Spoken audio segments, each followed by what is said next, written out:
ప్రేక్షక మహాశయులు అందరికీ నమస్సుమాంజలి. Welcome to Sri crazy YouTube channel. కార్తీక మహాపురాణంలోని ఆఖరి ఘట్టం, పోలి స్వర్గమునకు పోవుట. ఆంధ్రప్రదేశమున కృష్ణానదీ తీరమున బాదర అనే గ్రామముండెను.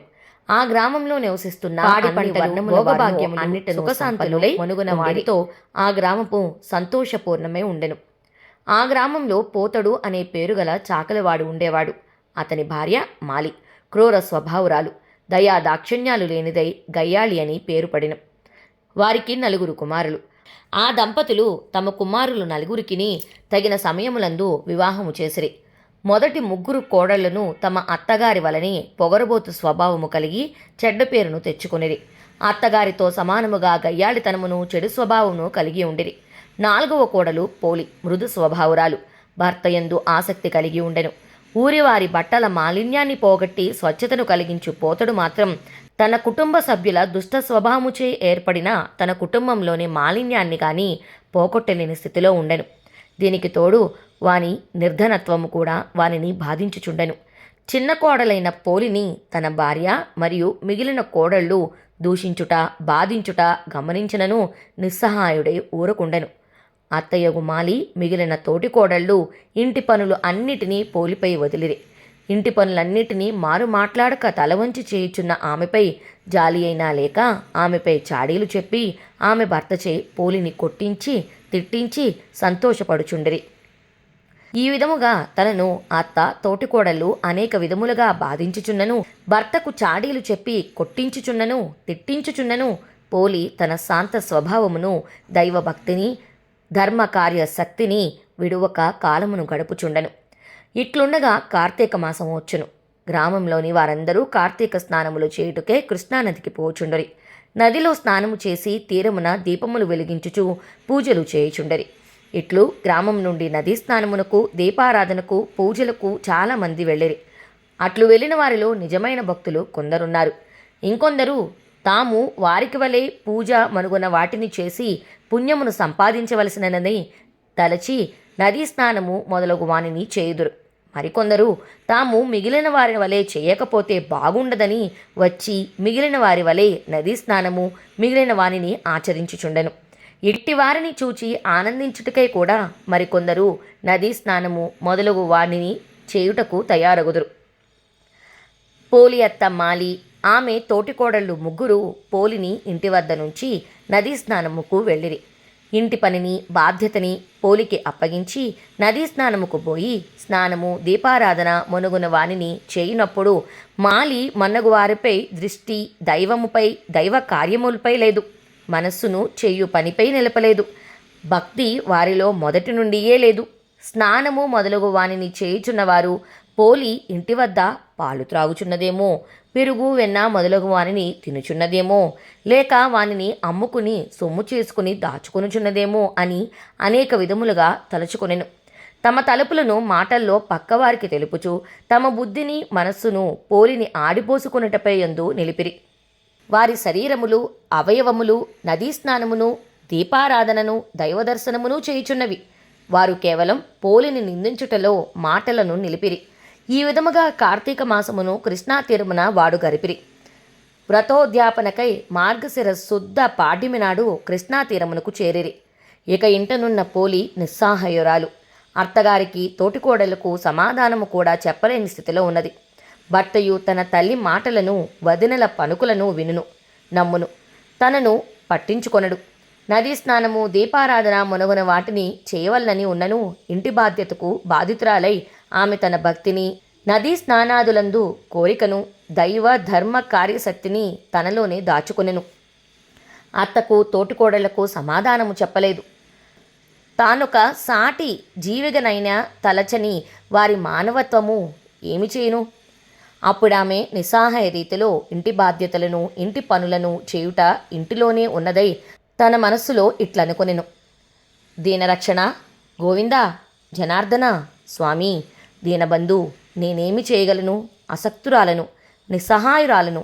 నా అత్త, తోటికోడళ్ళు నన్ను విడిచి నదీ తీరమునకేగి స్నాన, దీపారాధన మనుగున వాటిని చేయుచున్నారు. వారి వలె నాకును పుణ్యమును సంపాదించవలనని భగవంతునిని పూజించవలనని ఉండినని వారు భావింపలేకపోయిరి. నేనేమి చేయలేకున్నాను.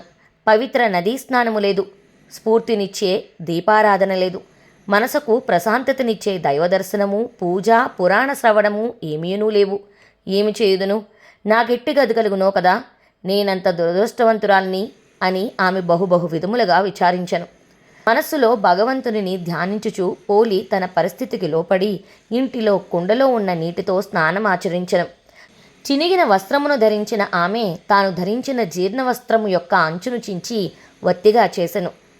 దానిని ఒక పాత్రలో నుంచి కవ్వమునకు అంటిన కొద్దిపాటి వెన్నను తీసి ఆ పాత్ర యందుంచి దీపమును వెలిగించి, స్వామి పుండరీకాక్ష, గోవిందా జనార్దన, అనాథరక్షక, దీనబంధు, దయచూపము, నేను అసక్తురాలను, నాపై అనుగ్రహమునుంచుము అని పోలి ప్రార్థించెను. ఇట్లు దీనావస్థలో ఉన్న పోలిని వైకుంఠమునందున్న దయాసముద్రుడుగు శ్రీ మహావిష్ణువు గమనించెను. ఆమెపై అనుగ్రహము కలిగెను. ద్వారపాలకుడైన సుశీలుడను వారిని చూచి, ఓయి, నీవామెను వెంటనే సగౌరవంగా బంగారు విమానం ఎక్కించుకుని తీసుకుని రమ్మని ఆజ్ఞాపించి, సుశీలుడు వెంటనే పోలి ఉన్న చోటకు బంగారపు విమానముతో వచ్చి, ఓ సాధ్వి, మంచి నడవడిక గల ఉత్తమురాలా, నిన్ను ఈ శరీరముతోనే వైకుంఠమునకు తీసుకురమ్మని శ్రీ మహావిష్ణువు పంపెను. కావున వెంటనే వచ్చి ఈ విమానమును ఎక్కు అని తొందర పెట్టెను. ఆమెను విమానమునిపై ఎక్కించుకునిచుండెను. అప్పుడే వ్రతోద్యాపనమును చేసిన పోలి అత్త, మాలి, మిగిలిన తోటికోడళ్ళు ముగ్గురును ఇంటికి వచ్చి మాలి జరిగిన దానిని తెలుసుకుని తానును వైకుంఠమునకు చేయవలసినదని తలచి విమానముతో ఎగరబోతూ పోలి పాదములను పట్టుకొనెను. పెద్ద కోడలు తన అత్త మాలి పాదములను పట్టుకొనెను. అట్లే ఆమె పాదములను రెండవ కోడలి పాదములను మూడవ కోడలు పట్టుకొనిరి. ఈ విధముగా వైకుంఠమునకు విమానములో పోవుచున్న పోలి పాదములను పట్టుకుని అత్త మాలి, ఆమె పాదములు పట్టుకున్న పెద్ద కోడలు, ఆమె పాదములు పట్టుకున్న రెండో కోడలు, ఆమె పాదములు పట్టుకుని వేలాడుతూ ఉన్న మూడవ కోడలు చూచువారికి విచిత్ర దృశ్యముగా కల్పించిరి. వైకుంఠ విమానమును నడిపించుచు సుశీలుడు వారిని చూచెను. వారు పోలిని పెట్టిన బాధలను గుర్తుకు తెచ్చుకొనెను.